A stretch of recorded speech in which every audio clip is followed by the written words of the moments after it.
PTN news के नाजरीन अस्सलामुअलैकुम। हमने कहा था ना कि असल टारगेट कोई और नहीं सिर्फ तुर्की है।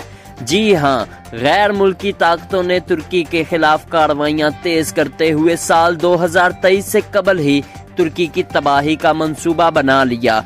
और दोस्तों, ये कोई छोटी मोटी साजिश नहीं, ये मुसलमानों की तबाही की इब्तिदा है जो तुर्की से शुरू की जा रही है और आगे बढ़कर ये ईरान और पाकिस्तान की तरफ बढ़ने वाली है। आलमी साजिश मुसलमानों के खिलाफ आखिर है क्या? आज की वीडियो सुन ले मुस्तकबिल करीब में कैसे मुसलमान ममालिक को तबाह व बर्बाद किया जाएगा। इंतहाई अहम इंकशाफात आज की इस वीडियो में शेयर करेंगे।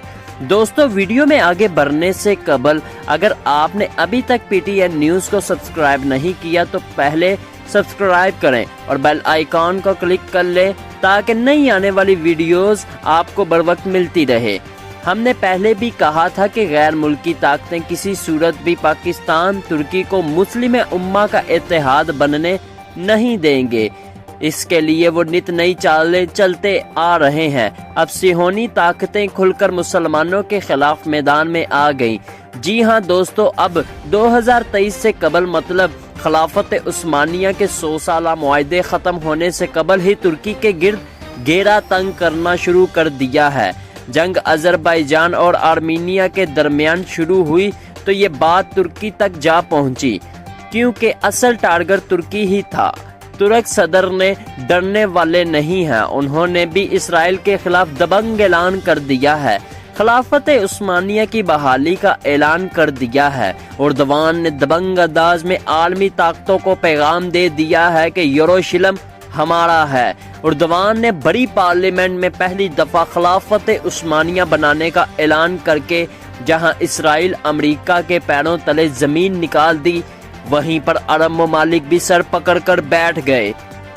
लेकिन गैर मुस्लिम ताकतें जानती थी कि तुर्की ऐसे खतरनाक ऐलान करेंगे, इसलिए यूरोपीय यूनियन समेत रूस ने तुर्की के खिलाफ ऐलान जंग का इंदिया दे दिया है।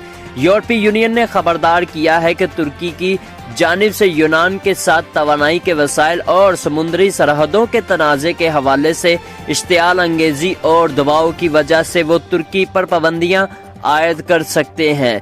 यूरोपीय यूनियन के सदर ने कहा है कि तुर्की से वो मशरिक़े बहिरा रूम में यकतरफा इक़दामात से इज्तनाब करेंगे। यूरोपीय यूनियन के सदर ने ये बात ब्रसल्स में यूरोपीय यूनियन के रहनुमाओं की मुलाकात के दौरान की। इससे कबल तुर्की और यूनान में हॉटलाइन तश्कील दे दी ताकि खित्ते में मुमकिन झड़पों से बचा जा सके। दोनों ममालिक के दरमियान कशीदगी में इजाफा इस वक्त हुआ जब तुर्की ने तेल और गैस के नए ज़खायर तक रसाई हासिल करने के लिए एक मतनाज़े इलाके में अपने बहरी जहाज भेजे। एक तरफ यूनान को लेकर यूरोपीय ममालिक तुर्की पर दबाव डाल रही है तो दूसरी तरफ अजरबैजान पर जंग मुसल्लत करके तुर्की को एक नई जंग में धकेलने की कोशिश की जा रही है ताकि तुर्की को एक ऐसी लड़ाई में शामिल कर दिया जाए। गैर मुस्लिम ताकतें बाआसानी तुर्की पर हमला करने का रास्ता तलाश कर सकें, लेकिन तैयब उर्दवान इस वक्त डटे हुए हैं। सदर उर्दवान ने दो टोक अल्फाज में बात करते हुए कहा, जब तक नगोर्नो कराबाख को आज़ाद नहीं करवा लिया जाता उस वक्त तक जद्दोजहद जारी रहेगी।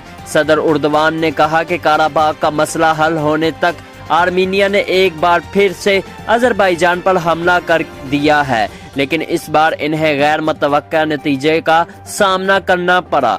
उर्दवान ने कहा है कि बरादर मुल्क अजरबैजान ने आर्मीनिया के जेर कब्जा कराबाख को बचाने के लिए एक अजीम तहरीक शुरू की है और अब तक अजरी फौजी ने बड़ी कामयाबी के साथ पेशकदमी जारी रखते हुए बहुत से मकामात को आज़ाद भी करवा लिया है। रूस क्योंकि आर्मीनिया का इत्तेहादी है और कहा जाता है कि आर्मीनिया के लिए मॉस्को लाइफलाइन की हैसियत रखता है। लीबिया में तुर्की और रूसी फौज का आमना सामना किसी से ढका छुपा नहीं।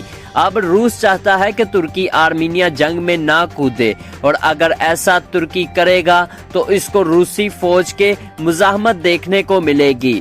तजिज़ियाकारों का कहना है कि रूस और तुर्की भी इस जंग में कूदे जाएगा तो बात दूसरे ममालिक तक पहुंच जाएगी जो दुनिया के लिए तबाहकुन साबित होगा।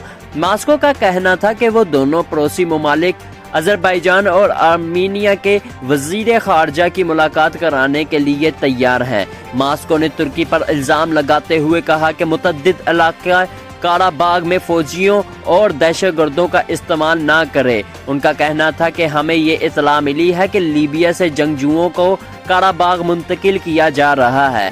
روسی وزارت خارجہ کا کہنا ہے کہ غیر قانونی مسلح گروہوں کو شامی اور لیبیا کے جنگجوؤں کو خطے میں بھیجا جا رہا ہے، جہاں پر آذربائیجان کی فوج اور آرمینیا فوج کے مابین کئی دن سے لڑائی جاری ہے۔ روس نے لڑائی میں شامل ممالک کے تنازع میں غیر ملکی دہشت گردوں اور کرائے کے فوجیوں کا استعمال کو روکنے کا مطالبہ کیا۔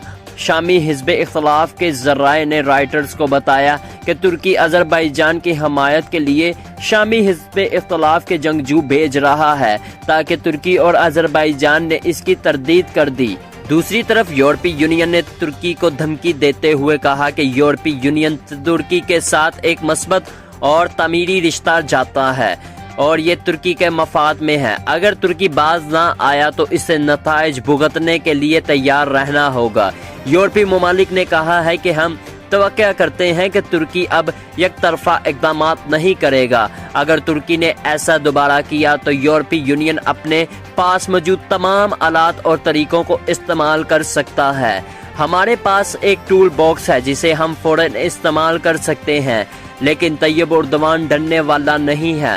وہ مسلمانوں کا ایک دبنگ لیڈر ہے۔ اردوان نے تمام دھمکیوں کے باوجود یورپی ممالک اور روس کو اس کا جواب دیا، اور جواب دیتے ہوئے انہوں نے کہا کہ ہم اپنے تمام تر وسائل اور اپنی چاہت کے ساتھ اپنے برادر اور دوست ممالک آذربائیجان کے ساتھ کھڑے ہیں اور ان کے ساتھ ہی کھڑے رہیں گے۔ انہوں نے کہا کہ یہ جدوجہد اس وقت تک جاری رہے گی جب تک کارا باغ کو آزاد نہیں کروا لیا جاتا۔ انہوں نے مزید کہا کہ مسلمان ممالک کے لیے انتہائی خوش آئند بات ہے، لیکن آنے والے وقت میں تمام مسلمان ممالک کو ایک ہونا چاہیے، یہی ان سب کے لیے بہتر ہے۔ دوستو، دوسری جانب اسی پر پاکستانی ترجمان دفتر خارجہ کے مطابق پاکستان آذربائیجانی قوم کے ساتھ کھڑا ہے اور ان کے دفاع کے حق کی حمایت کرتا ہے۔ اب دیکھنا یہ ہے کہ اگر اس جنگ کو فوری طور پر نہ روکا گیا تو یہ آرمینیا کے لیے انتہائی تباہ کن ہو سکتا ہے، کیونکہ یہ جنگ دو ملکوں کے درمیان نہیں بلکہ کفار اور مسلمانوں کے درمیان ہے، جو اللہ نہ کرے پوری دنیا کو اپنی لپیٹ میں لے لے گی۔ دوستو، ہمارے چینل کو سبسکرائب کر دیں تاکہ ہماری آنے والی ویڈیوز بر وقت آپ تک پہنچتی رہیں۔